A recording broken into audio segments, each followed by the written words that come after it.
Chapter 3 classification of elements and producing properties. ये आपको S block में, पी ब्लॉक और डी ब्लॉक में जितने भी ट्रेंड्स होंगे, एटॉमिक रेडियस कैसे डाउन द ग्रुप इंक्रीज होगी, इलेक्ट्रोलाइट डिक्रीज होगी, इलेक्ट्रॉन एफिनिटी क्या होती है, ये सब कुछ इस चैप्टर से आपको पता चलेगा। तो देखिए सबसे पहले आपको क्या पता होना चाहिए, इनऑर्गेनिक में सबसे पहले क्या होता है, और इनऑर्गेनिक और ऑर्गेनिक में क्या डिफरेंस है, जितने भी कार्बन से रिलेटेड कंपाउंड्स हैं वो सब क्या आते हैं ऑर्गेनिक में, और उससे डिफरेंट जो भी होंगे उसको छोड़, कार्बन को छोड़ जितने भी होंगे वो क्या होंगे इनऑर्गेनिक में।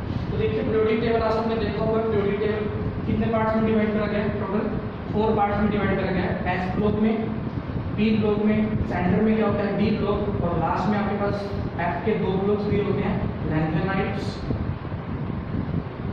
और एक्टिनाइट्स।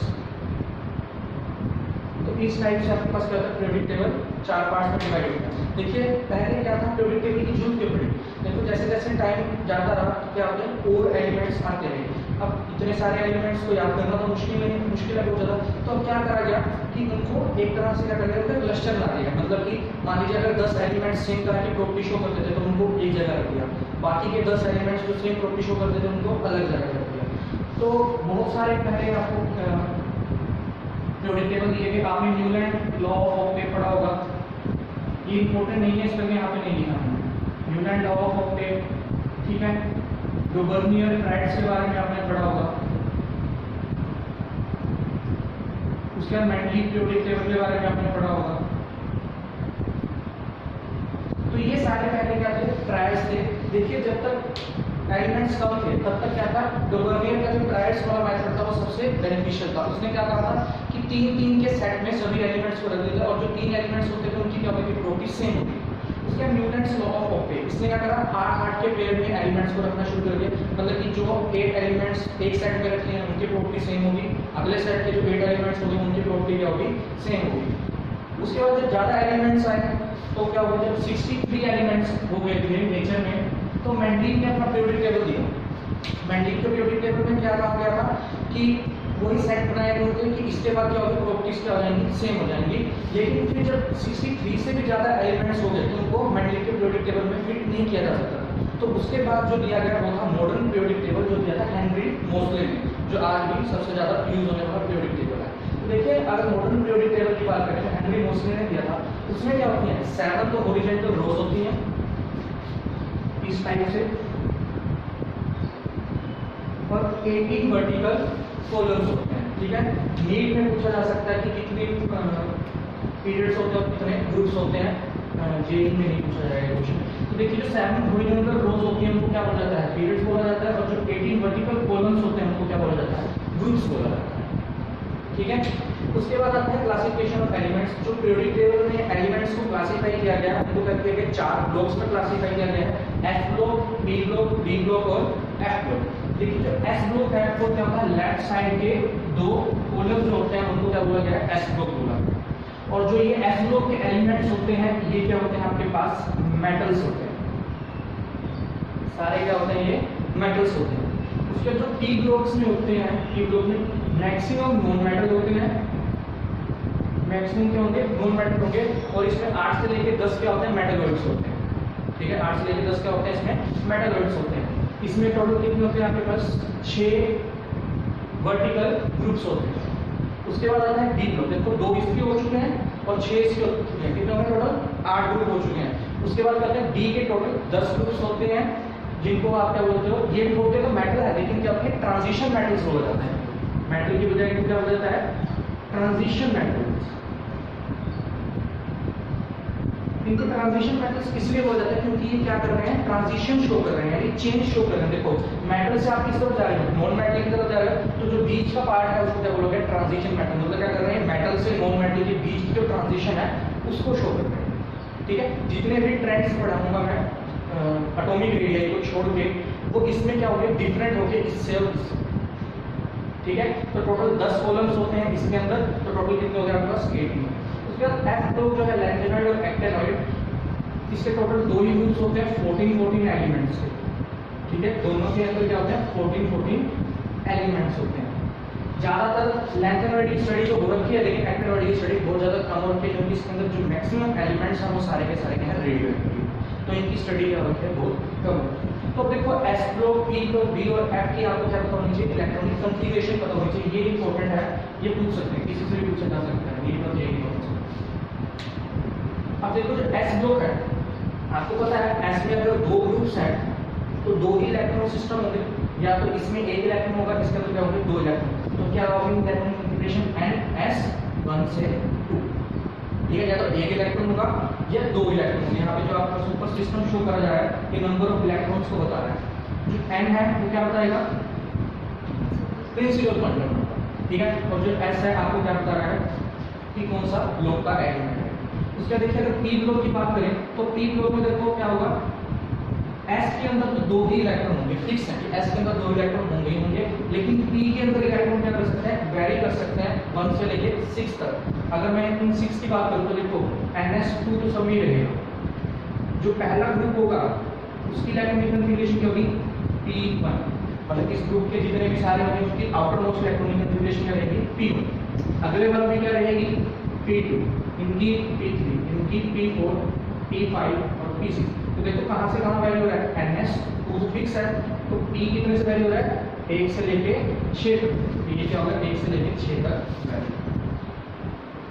उसके बाद क्या है, D ब्लॉक। अगर हम D ब्लॉक की बात करें तो इसकी इलेक्ट्रॉनिक कॉन्फ़िगरेशन क्या होती है, NS1 से 2, या तो एक इलेक्ट्रॉन होगा s का, या क्या होंगे, दो इलेक्ट्रॉन होंगे। n-1 D 1 से 10, 1 से लेकर 10 इलेक्ट्रॉन वैरी करेंगे। वैसे अगर मैं 10 ग्रुप की बात करूं तो पहला क्या होगा, D1, D2, D3, D4 up to D। ठीक है, अब देखिए क्या है, जो n-1 D शेल है इसको क्या बोला जाता है, पेनल्टीमेट शेल।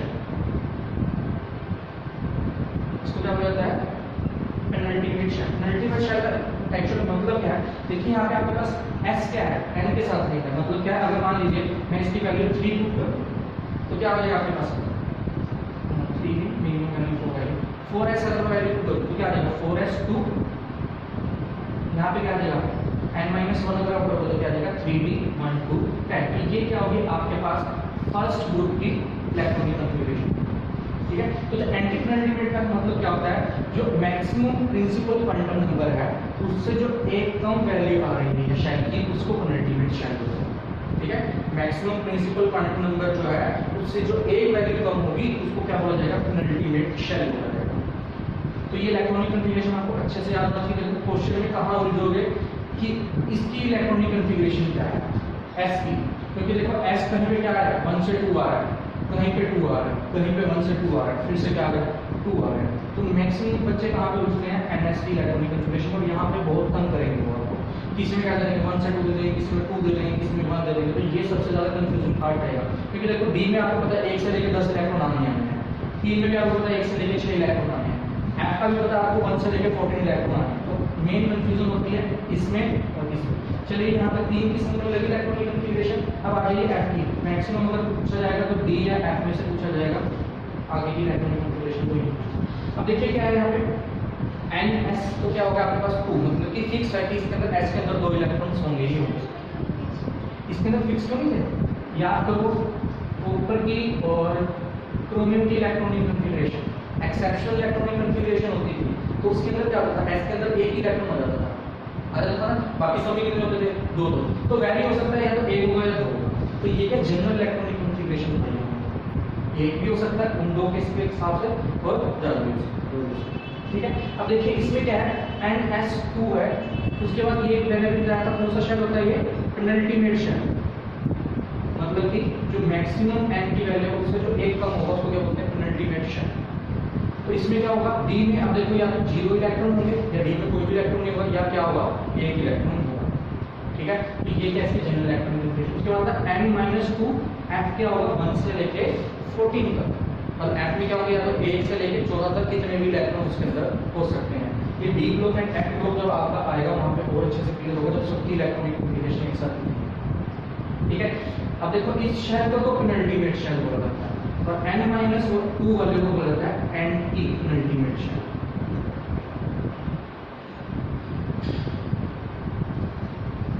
ठीक है, इसको क्या बोलते हैं, पेनल्टीमेट शेल, उसको क्या बोलते हैं, एंटी पेनल्टीमेट शेल। मतलब कि जो मैक्सिमम n की वैल्यू है उससे जो 2 कम वाला शेल होगा उसको क्या बोला जाएगा, एंटी पेनल्टीमेट शेल। ठीक है, तो समझ में लगा, ये जनरल इलेक्ट्रॉनिक कॉन्फ़िगरेशन है।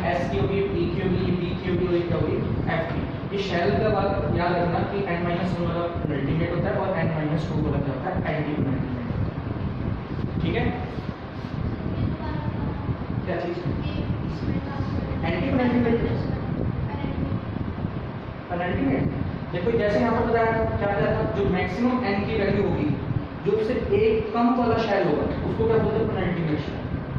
वैसे यहाँ पे देखो n की मैक्सिमम वैल्यू n है यहाँ पे, तो भी n-1 वाला क्या होगा पेनल्टीमेट, और उससे जो भी जो एक कम होगा यानी n-2 उसको क्या बोलते हैं एंटी पेनल्टीमेट। हाँ, इसमें d में 0 से 1 इलेक्ट्रॉन होगा, जैसा 0 इलेक्ट्रॉन होगा या 1 इलेक्ट्रॉन होगा। इसकी इलेक्ट्रॉनिक कॉन्फ़िगरेशन जब आप पढ़ोगे ना टैब्लो की सारा की, तब आपको पता चलेगा या तो किसी एलिमेंट में कोई भी d इलेक्ट्रॉन नहीं है या किसी में क्या है आपके पास एक d इलेक्ट्रॉन है। ठीक है, तो यहाँ तक ये हो चुका है, कवर कर लिया हमने।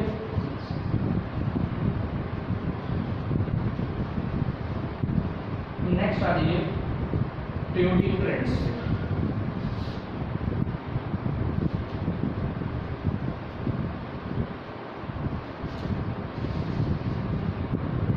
देखिए जो सबसे पहले आपके पास है एटॉमिक रेडियस। देखिए सबसे पहले एटॉमिक रेडियस होती क्या है, आपको मालूम है एटम क्या होता है, स्फेरिकल इन शेप होता है। ठीक है, तो इसके न्यूक्लियस से जो आउटर मोस्ट शेल है, इसके न्यूक्लियस से जो आउटर मोस्ट शेल है उसके जो बीच का डिस्टेंस है उसको क्या बोला जाता है, उस एटम की रेडियस बोला जाता है, यानी कि उसको क्या बोला जाता है एटॉमिक रेडियस। ठीक है, न्यूक्लियस से आउटर मोस्ट शेल के बीच का जो डिस्टेंस है d, उसको क्या बोलते हैं एटॉमिक रेडियस। क्लियर है। उसके बाद अब देखिए आपको मालूम है कभी भी एटम जो होते हैं वो फ्री स्टेट में नहीं पाए जाते। एटम कभी भी फ्री नहीं होते। आपने देखा होगा Cl कभी भी एग्जिस्ट नहीं करता, हमेशा क्या करता है Cl2 एग्जिस्ट करता है, हमेशा H2 एग्जिस्ट करता है, O2 एग्जिस्ट करता है, N2 एग्जिस्ट करता है। ये कभी भी सिंपल एग्जिस्ट नहीं करते, मतलब एटम की फॉर्म में एग्जिस्ट नहीं करते। तो देखो अगर एटम की फॉर्म में एग्जिस्ट नहीं करते तो उस केस में एटॉमिक रेडियस निकालना मुश्किल है, क्योंकि एटम तो है ही नहीं, ये तो क्या है एक तरह से मॉलिक्यूल। ठीक है, तो एटम की रेडियस डायरेक्टली निकालना बहुत मुश्किल है, तो हम क्या करते हैं इनडायरेक्ट वे में इनकी रेडियस निकालते हैं। कुछ मेथड्स हैं जैसे कि X-ray diffraction method, electron diffraction method, IR मतलब क्या है स्पेक्ट्रोस्कोपी है, इंफ्रारेड स्पेक्ट्रोस्कोपी। उसके बाद क्या हो गया NMR स्पेक्ट्रोस्कोपी। ठीक है, तो ये कुछ मेथड्स हैं जिनकी हेल्प से आप क्या कर सकते हो एटॉमिक रेडियस को पता लगा सकते हो, but in the indirect way में पता लगेगा, डायरेक्ट वे में इससे भी नहीं पता चलता। ठीक है, अब देखिए क्या है, तीन तरह की है, कोवेलेंट रेडियस होती है, वैन डर वाल्स रेडियस होती है और मेटालिक रेडियस होती है। अब देखो इनको निकालते कैसे है। हम मान लीजिए आपके पास कोवेलेंट रेडियस निकालने के लिए आपको पता है ये कैसे एग्जिस्ट करेगा, एज अ मॉलिक्यूल एग्जिस्ट करेगा और इनके बीच में क्या होता है कोवेलेंट बॉन्ड होती है। तो हमने क्या करा इसको ऐसे ड्रॉ कर लिया, ये क्या आपके पास मॉलिक्यूल है। अब मैंने क्या करा इन मॉलिक्यूल के सेंटर से ये दोनों आपस में जुड़े होंगे, ठीक है आपस में दोनों जुड़ रखे होंगे, तो इनके बीच का डिस्टेंस कैलकुलेट करके हम उसको क्या कर देते हैं उसे डिवाइड कर देते हैं। तो हम कहते हैं कि अप्रोक्सीमेटली हमें क्या मिल गई है एटॉमिक रेडियस। ठीक है, एक्चुअली में हुआ क्या, देखो ये दो एटम्स आपस में जुड़े हुए हैं। ठीक है, कैसे जुड़े हुए हैं, यहाँ से लेके ये यहाँ तक जॉइन है। आपको पता क्या लगाना है, आपको यहाँ तक की रेडियस पता लगानी है ना, आपको सिर्फ इतनी रेडियस पता लगानी है, यही एटॉमिक रेडियस हो जाएगी। अब देखो इसकी जितनी इधर होगा उतना ही इधर भी होगा ये। ठीक है, तो अगर मैं इसको बोलूँ d आपको पता लगाना है तो ये भी क्या हो जाएगा d हो जाएगा, और अगर मैं टोटल देखूँ तो क्या हो जाएगा ये 2d हो गया। अगर जो 2d आपके पास वैल्यू आ रही है उसको हाफ कर दो तो एटॉमिक रेडियस पता चल जाएगी। तो बस ये वही किया गया है, इन दोनों के बीच का डिस्टेंस निकाल के उसको 2 से डिवाइड कर दो। ठीक है, समझ में आया वेरी गुड। उसके बाद देखिए नेक्स्ट आपके पास वैन डर वाल्स रेडियस। देखो वैन डर वाल्स फोर्सेस आपने पढ़ा होगा, जो वैन डर वाल्स फोर्सेस होती हैं वो कब लगती हैं, कोई दो मॉलिक्यूल के बीच में जो फोर्स लगती है उसको क्या बोला जाता है वैन डर वाल्स फोर्सेस।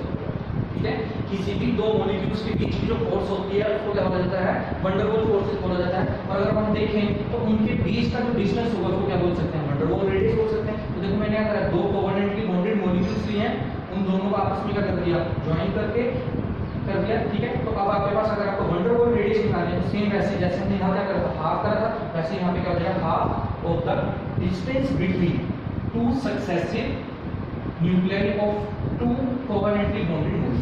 देखो क्या है, ये दो मॉलिक्यूल मॉलिक्यूल्स हैं, मैंने कहा देखिए मान लीजिए यही एक Br का मॉलिक्यूल है, एक ये भी Br का मॉलिक्यूल है, ये दोनों क्या है सेम मॉलिक्यूल्स हैं और इन सेम मॉलिक्यूल्स के बीच का जो डिस्टेंस है उसको अगर हाफ कर दोगे तो आपके पास क्या निकल जाएगी वन डर वॉल रेडियस। ठीक है, उसके बाद आ जाइए मेटालिक रेडियस। मेटालिक रेडियस और क्रिस्टल रेडियस एक ही बात होती है, दोनों के अलग अलग नाम हैं।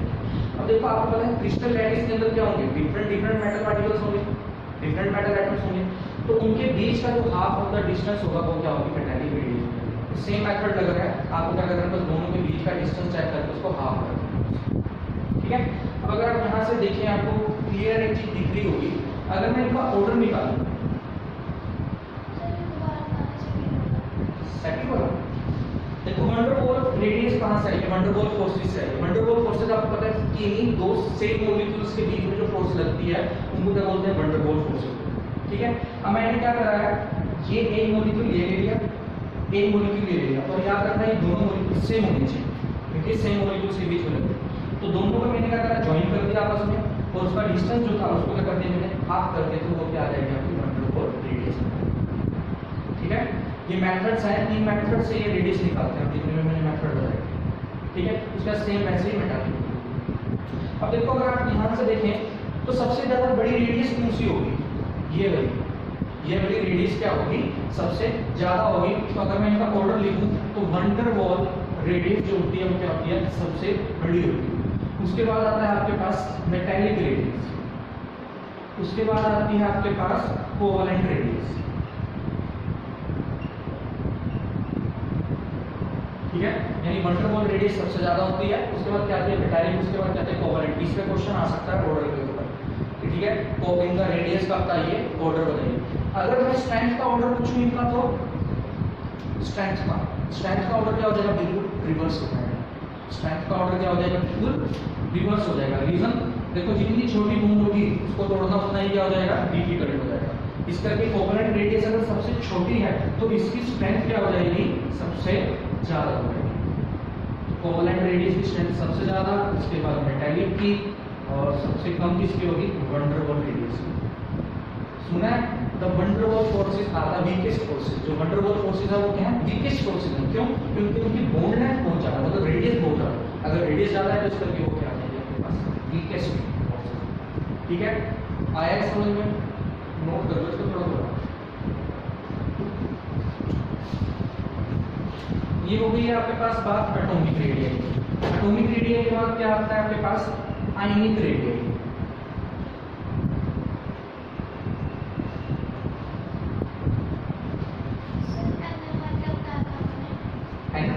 एक स्पेक्ट्रोस्कोपिक टेक्निक है, इसको बोलते हैं न्यूक्लियर, लिख लो एनएमआर की फुल फॉर्म लिख लो, nuclear magnetic resonance. Nuclear magnetic resonance, जितने भी आपके पास एलिमेंट्स के स्ट्रक्चर्स होते हैं, कंपाउंड्स के स्ट्रक्चर होते हैं, कार्बन से रिलेटेड जितने भी मॉलिक्यूल्स के स्ट्रक्चर होते हैं वो हम एनएमआर से प्रेडिक्ट करते हैं। ठीक है, स्पेक्ट्रोस्कोपिक टेक्निक है। चलिए अब क्या आएगा आपके पास नेक्स्ट आयनिक रेडियस।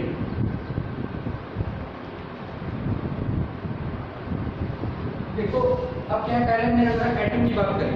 ठीक है, एटम की हमने देखी कोवेलेंट रेडियस, वंडरवॉल, और लास्ट में हमने देखी मेटल। अब अगर क्या करें हम उसमें, देखो मान लीजिए हमने कोई आयन बनाया, आयन के आपके दो तरह के होते हैं, कैटायन और दूसरा क्या होता है आपके पास एनायन। किसकी रेडियस ज्यादा होती है, कैटायन की रेडियस ज्यादा होती है, एनायन की। एनायन की जो रेडियस होती है वो क्या होती है हमेशा ज्यादा होती है कैटायन से। देखो सिंपल सा रीजन है, रट्टा नहीं लगाना इसका।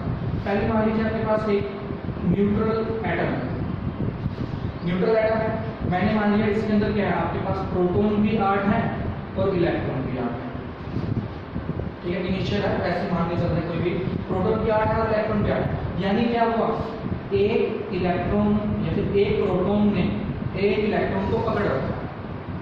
ठीक है, मान लीजिए आउटर मोस्ट में इलेक्ट्रॉन निकाल दिया मैंने, एक प्रोटॉन ने एक इलेक्ट्रॉन को पकड़ रखा, यानी क्या है ये आपका बैलेंस है। अब मैं क्या करता हूँ इसमें से, मान लीजिए मैंने एक इलेक्ट्रॉन निकाल दिया, एक इलेक्ट्रॉन निकाल देने मतलब क्या बन गया, कैटायन हो गया। इनको इलेक्ट्रॉन क्या होता है कैटायन। अब अगर कैटायन हो गया तो देखो प्रोटॉन तो अभी भी कितने हैं 8 हैं, लेकिन इलेक्ट्रॉन कितने रहेंगे 7। यानी अब क्या हो गया, ज्यादा प्रोटॉन ने कम इलेक्ट्रॉन पकड़ दिए तो वो क्या करेंगे और स्ट्रांगली पकड़ेंगे, ठीक है ना, और स्ट्रांगली पकड़ेंगे। जब उसको और स्ट्रांगली पकड़ेंगे तो क्या करेंगे, उसको अपनी तरफ और ज्यादा फोर्स से खींचेंगे। जब अपनी तरफ और ज्यादा फोर्स से खींचेंगे तो ऑटोमेटिकली साइज क्या हो जाएगा, डिक्रीज हो जाएगा। ठीक है, दूसरा केस देख लीजिए एनायन का। मान लीजिए मैंने इसमें एक इलेक्ट्रॉन ऐड कर दिया तो ये क्या बन गया आपके पास, एनायन हो गया। अब प्रोटॉन तो 8 ही है लेकिन इलेक्ट्रॉन कितने हो गए, 9।